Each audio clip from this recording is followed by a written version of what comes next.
Grant Amato llegó a gastar más de $200,000 en una mujer que jamás había conocido en persona. Él perdió su empleo, agotó los ahorros de su familia, sus padres intentaron ayudarlo, su hermano intentó convencerlo de que estaba destruyendo su vida, incluso llegaron a pagar tratamientos especializados para intentar que recuperara el control. Desafortunadamente, mientras la familia buscaba una solución, Grant se iba obsesionando cada vez más. Lo que comenzó como una simple interacción con una mujer por internet terminó convirtiéndose en una serie de mentiras, deudas y conflictos familiares. Cuando por fin sus padres decidieron poner un límite, ocurrió una tragedia que cambiaría para siempre la vida de toda la familia Amato. Esta es la historia de Grant Amato. Grant Amato nació el 20 de mayo de 1989 en los Estados Unidos. Su padre era Chad y Margaret Amato. Él tenía dos hermanos llamados Jason, su hermano mayor, y Cody, el de en medio. La familia de Grant vivía en Chuluota, un pequeño suburbio que queda al noroeste de Orlando, Florida. Su padre trabajaba en el sector de la salud. Era un farmacéutico clínico que durante años construyó una estabilidad económica que le permitió brindarle una vida cómoda a su familia. Por su parte, Margaret era gerente de operaciones en una empresa, así que en realidad ambos padres pudieron permitirle a sus hijos una vida con buenas comodidades. Él tenía una relación más cercana con su hermano Cody. Ellos solo se llevaban un año de diferencia. Cody era una persona extrovertida mientras que Grant era más bien tímido. Como compartían tanto tiempo juntos, muchos de los amigos que hacía Cody terminaban volviéndose amigos de Grant. Entre los gustos que compartían, ambos eran apasionados por el fisiculturismo. Les gustaba mucho entrenar levantando pesas y por otro lado, también realizaron varios viajes juntos. De hecho, ambos estudiaron enfermería en la Universidad de Florida Central. Durante su juventud, Grant se comportaba como una persona bastante normal. Él era este tipo de persona que no se metía en problemas con nadie, no tenía antecedentes criminales o algún tipo de historial de violencia. En realidad nadie se imaginaría que él resultaría involucrado en uno de los casos más impactantes del estado de Florida. Grant estudió enfermería junto a su hermano Cody. Una vez terminada la carrera en la Universidad de Florida Central, decidieron especializarse como enfermeros anestesistas. Sin embargo, Cody fue el único que se graduó de este programa, ya que Grant lo abandonó. Igual esto no fue un impedimento para que Grant consiguiera un trabajo en Advent Health en Orlando, Florida. Sin embargo, esto no salió tan bien, pues resulta que Grant tuvo algunos inconvenientes mientras trabajaba en Advent Health. Se supo que él no suministraba los medicamentos de forma adecuada a los pacientes. Incluso llegaba al punto en el que él culpaba a algunos médicos diciendo que las fórmulas médicas estaban mal y terminaba suministrando a los pacientes otros medicamentos diferentes a los que los profesionales le habían recetado. Sumado a esto, compañeros del trabajo también mencionaban que él se la pasaba deprimido y con pensamientos de querer acabar con todo. Para junio del año 2018, Grant fue suspendido de su trabajo debido a estos comportamientos, ya que estaba poniendo en riesgo la vida de sus pacientes y pues su depresión tampoco era algo que fuera muy favorable en este rubro. Por otra parte, le encontraron frascos de sedante propofol vacíos, los cuales en los archivos clínicos en ningún momento fueron recetados por algún médico de la clínica. A raíz de esto, fue arrestado por hurto mayor, ya que esto no es cualquier clase de medicamento, sino es un sedante que en el mercado negro es bien conocido porque tiene usos recreativos. En el interrogatorio, él dijo que los había usado en algunos pacientes que no estaban lo suficientemente relajados. Para su fortuna, los cargos fueron retirados un tiempo después por parte de la clínica. Después de que Grant fuera despedido de su trabajo, él empezó a pasar mucho tiempo en internet, se la pasaba jugando videojuegos y frecuentaba muchos sitios para adultos. Entre esos, la mayoría eran sitios web de modelos webcam. Estas son plataformas donde las personas realizan transmisiones en vivo e interactúan con seguidores que les envían propinas. Aquí fue donde empezó a crearse el monstruo. La cuestión es que Grant, al pasar tanto tiempo en estos sitios de modelos webcam, él no sabía que en una de esas transmisiones se terminaría obsesionando en algo que consumió varios aspectos de su vida. Esa obsesión tenía nombre, era Sylvie. Ella era una modelo webcam que vivía en Bulgaria, a miles de kilómetros. Fue una simple interacción que pronto se transformaría en algo mucho más peligroso. Acá hago una breve pausa para invitarte a suscribirte a mi canal. También recuerda que te dejo mi link de Spotify en la descripción para que me escuches antes de dormir o mientras vas camino al trabajo o a la universidad. Volviendo a la historia,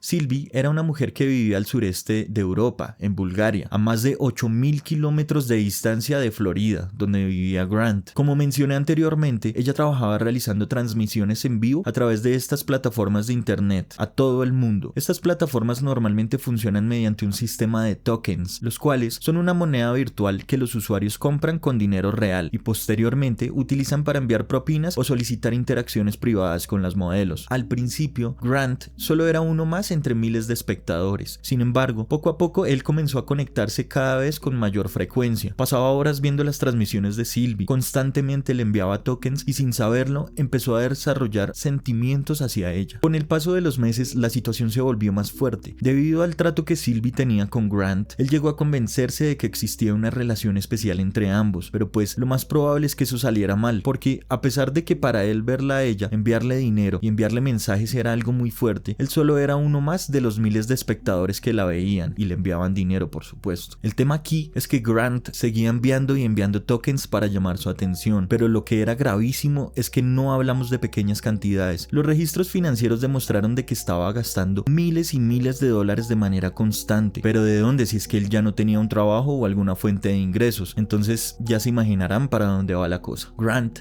empezó a usar dinero que no le pertenecía, tomaba las cuentas de dinero familiares, usó tarjetas de crédito e incluso solicitó préstamos a nombre de él y de su familia para continuar enviándole dinero a Sylvie. Le decía que él iría a Bulgaria a visitarla, le enviaban videos saludándola, básicamente la veía como si fuera su novia virtual. De hecho, en una de las declaraciones así mismo se refirió a ella. Aquí les dejo un fragmento de cómo estaban las cosas.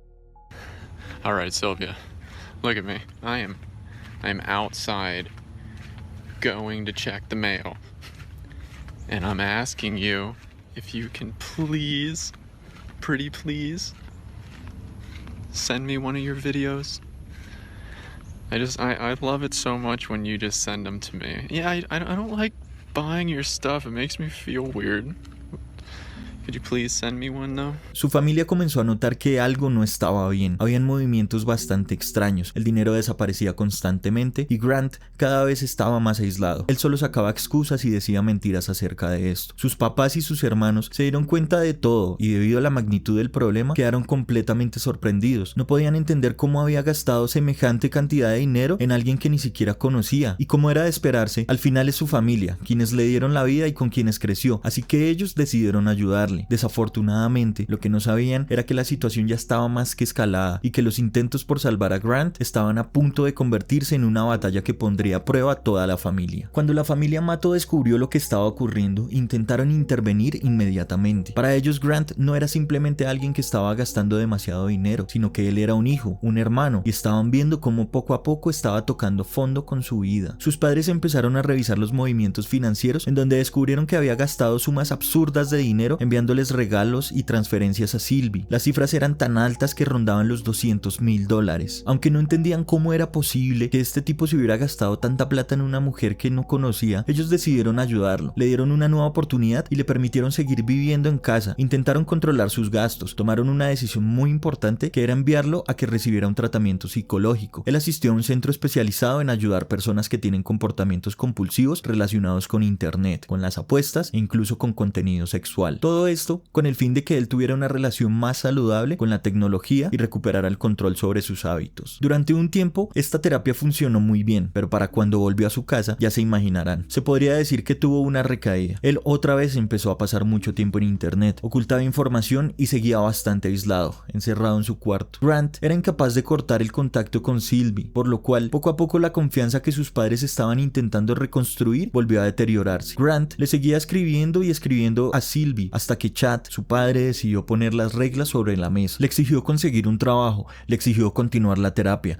le exigió compartirle el acceso a algunos de sus dispositivos como el celular y el computador, y sobre todo, le exigió cortar cualquier tipo de comunicación con Sylvie. Este era el último chance para reivindicarse con su familia, si es que quería seguir recibiendo de su ayuda y viviendo en la casa. Grant aceptó, o bueno, esto fue lo que les hizo creer, porque ya era un mentiroso profesional. Mientras sus padres pensaban que estaba intentando reconstruir su vida, él seguía obsesionado con Sylvie. Era increíble, no es posible que estuviera prefiriendo a esta mujer que no tenía ni idea quién era antes que sus padres y sus hermanos. Seguía ocultando mentira tras mentira. Su padre le exigía que consiguiera un trabajo, él solo le sacaba excusas. De hecho, empezó a hacer transmisiones en una plataforma de transmisiones de videojuegos llamada Twitch. Se escudaba en que muchas personas generaban grandes sumas de dinero transmitiendo mientras jugaban, así que pues para él esta iba a ser la solución a sus problemas. De este modo conseguiría el dinero necesario para poder viajar a Bulgaria, pero aquí llegó la gran confrontación. Estaban a punto de tener con su familia una conversación que cambiaría para siempre la historia de la familia Mato. Llegamos a enero del 2019. Para este momento la familia Mato ya había descubierto gran parte de los problemas financieros de Grant, las transferencias y las mentiras, pero también habían descubierto que a pesar de todos los intentos por ayudarlo, él prefería seguir manteniendo contacto con Sylvie. La paciencia llegó al límite de Chad y de Margaret. Las pérdidas económicas eran mayores de lo que habían imaginado. A medida que revisaban las cuentas bancarias y los préstamos, se dieron cuenta que él seguía enviando dinero incluso después de regresar del tratamiento. Todo indicaba que su obsesión por ella seguía completamente intacta. Se convirtió en el pastorcito mentiroso. Ya su familia no confiaba en todo lo que él decía. Tantas excusas y disculpas se quedaron en el olvido. Solo eran palabras porque sus hechos demostraban otras cosas. Así que recapitulemos. Hasta este punto, sabemos que Grant había perdido su empleo en Advent Health por el robo de unos frascos de Propofol que, según él, le había administrado a sus pacientes. Había gastado más de $200,000 enviándole dinero y regalos a una modelo webcamer de Bulgaria, y su familia había financiado un tratamiento psicológico para ayudarlo. Aquí, la situación ya era insostenible. Para enero del 2019, hubo una reunión familiar determinante. Grant se reunió con Chad y su hermano Cody, en donde hablaron de las transferencias y todas las mentiras. También hablaron sobre el futuro de Grant. Fue una conversación bastante tensa porque ellos querían respuestas. Querían saber por qué estaba destruyendo su vida y por qué desperdiciaba tantas oportunidades, pero sobre todo querían saber si iba a estar dispuesto a cambiar o qué era lo que iba a hacer. O cambia o se va de la casa, pero ya es la última vez. Al terminar la conversación, una vez más, él aceptó las condiciones que le impusieron y parecía que esta vez sí iba a reconstruir su vida y forjar un buen futuro. Lamentablemente, esta fue una de las últimas veces que se reuniría la familia Mato, porque pocas horas después ocurriría una de las peores tragedias en aquella casa en Chulota, algo que transformaría una historia de adicción y obsesión en una investigación por triple homicidio.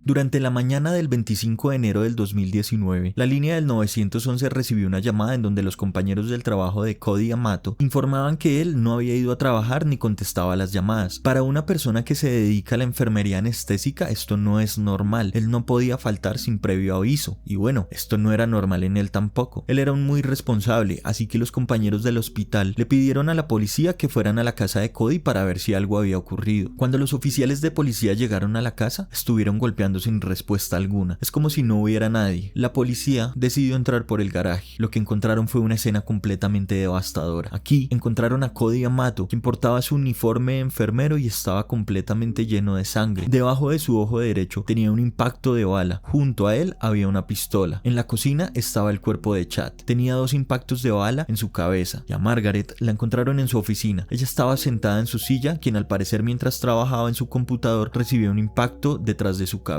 Padre, madre y hermano fueron encontrados sin vida. A partir de este momento, los investigadores ya no estaban frente a un problema financiero o familiar, sino que estaban frente a un triple homicidio. Grant no estaba en la propiedad. Los oficiales comenzaron a hacer preguntas y a reconstruir los movimientos de cada uno de los miembros de la familia durante las horas previas a los hechos. La policía comenzó con los procedimientos de levantamiento de los cuerpos y a recopilar evidencias. Aquí empezaron a ver algunos detalles y todo apuntaba a Grant. Él era el primer sospechoso, porque los problemas económicos y los conflictos familiares lo colocaban en el centro de la investigación. Grant no contestaba al teléfono y tampoco se aparecía por la casa, pero 2 días después, gracias a que su carro fue visto por las calles, Grant fue arrestado en un hotel. Fue trasladado para la estación de policía donde se le interrogó. Los investigadores estaban decididos a encontrar una respuesta y fue entonces cuando comenzaron a analizar los dispositivos de Grant, su celular y su computador. Lo que encontraron en los dispositivos electrónicos de Grant terminaría convirtiéndose en una de las piezas más importantes de todo el caso. A medida que avanzaba la investigación, los detectives comenzaron a analizar toda la evidencia digital relacionada con Grant, y fue allí donde empezaron a aparecer algunos de los hallazgos más importantes del caso. Los investigadores revisaron computadores, teléfonos, historiales de navegación y registros financieros. Esto les permitió reconstruir gran parte de las horas previas y posteriores a los hechos. En este caso, la evidencia digital se convirtió en una de las herramientas más importantes de los investigadores. Conforme revisaban la información, encontraron múltiples inconsistencias entre lo que Grant decía y lo que mostraban los registros. Durante estos interrogatorios que tuvo Grant en la estación de policía, le preguntaron por su relación con su familia, a lo que él respondió que él y su hermano sufrían abusos por parte de Chad, porque él era muy violento, no solo con ellos sino con Margaret. Esto fue posteriormente desmentido por su hermano mayor Jason. Él dijo que Chad sí era muy rígido, pero que jamás les pegaba o les hacía daño. De hecho, si las cosas fueran así, él jamás hubiera estado dispuesto a apoyarlo a cambiar como lo hizo, al darle tantas oportunidades oportunidades y a pagarle su tratamiento. En su versión, dijo que el 4 de enero estuvo en casa porque tenía una entrevista de trabajo, así que había estado estudiando y preparando todo, pero que luego tuvo una discusión con su padre porque como él había seguido escribiéndole a Sylvie, su padre estaba muy enfurecido, así que le dijo que se fuera de la casa y que se llevara sus cosas. Dijo también que le dio una tarjeta de crédito para que se fuera a un hotel y pasara la noche, que posteriormente llegó Cody y su hermano, se despidieron y finalmente Grant tuvo que irse de la casa, pero que no sabía absolutamente nada más. Pero luego, en otros interrogatorios, él cambiaba la versión y decía que Cody no había alcanzado a llegar para despedirse, es decir, él mismo se estaba contradiciendo en cada uno de los interrogatorios. Por otra parte, la novia de Cody testificó que a ella le habían robado también miles de dólares y algunas armas que luego vendería. Los registros financieros demostraban que durante meses había realizado enormes gastos relacionados con su obsesión y la fiscalía sostuvo que Grant se encontraba bajo una enorme presión económica, había perdido su empleo, había agotado los recursos de su familia y además acababa de enfrentar una confrontación directa con su padre y su hermano. Poco a poco, los investigadores comenzaron a construir una cronología de los hechos y conforme esa cronología avanzaba, Grant se convertía cada vez más en el principal culpable. A partir de ese momento comenzó un largo proceso judicial. Durante el juicio, la fiscalía presentó la evidencia digital, registros financieros, testimonios y los resultados de la investigación realizada durante los meses posteriores a los hechos. La defensa, por supuesto, sostuvo que Grant era inocente. Sin embargo, la fiscalía argumentó que todas las piezas apuntaban en la misma dirección. A medida que avanzaban las audiencias, la imagen que Grant había intentado proyectar comenzó a desmoronarse. Los jurados escucharon cómo había gastado enormes cantidades de dinero, escucharon sobre las mentiras que había hecho su familia, escucharon sobre los intentos de ayuda que recibió y también escucharon sobre la obsesión que había terminado consumiendo gran parte de su vida. Finalmente, el 31 de julio de 2019, Grant Amato fue declarado culpable de los cargos relacionados con la muerte de su padre Chad, su madre Margaret y su hermano Cody. Posteriormente, fue sentenciado a cadena perpetua sin posibilidad de libertad condicional. Ya con el caso cerrado y Grant en la cárcel, su conducta siguió siendo la misma. En el año 2025, mientras cumplía su pena en una prisión de Florida, Amato se vio involucrado en un nuevo escándalo. Investigadores descubrieron que Grant, utilizando un teléfono que habían metido de contrabando en la cárcel, mantuvo un romance por mensajes con Victoria Goodwin, esposa de Aaron Goodwin, una estrella de la serie Ghost Adventures de NBC. Ambos fueron acusados de conspirar para contratar a un sicario y asesinar al esposo de Victoria. Victoria fue arrestada y sentenciada a prisión, mientras que no se reportaron cargos adicionales para Amato por este caso. De igual modo, ya tenía cadena perpetua. Lo que comenzó como una simple interacción a través de internet terminó convirtiéndose en una tragedia que destruyó por completo a una familia. No le bastó con el daño que le hizo a su familia por su relación con Sylvie y ahora, incluso estando recluso, se metió con otra mujer y planeaban otro asesinato. Déjame en los comentarios saber qué opinas sobre este caso. ¿Crees que la familia pudo haber hecho algo diferente para evitar llegar a este punto? ¿O por el contrario, a pesar de que ellos intentaron todo hasta el final, ya era un caso perdido? Recuerda que estoy subiendo nuevos videos todos los domingos. Te agradezco por llegar hasta aquí y me ayudaría mucho si te suscribes a mi canal. Soy Juanfe y nos vemos en la próxima historia.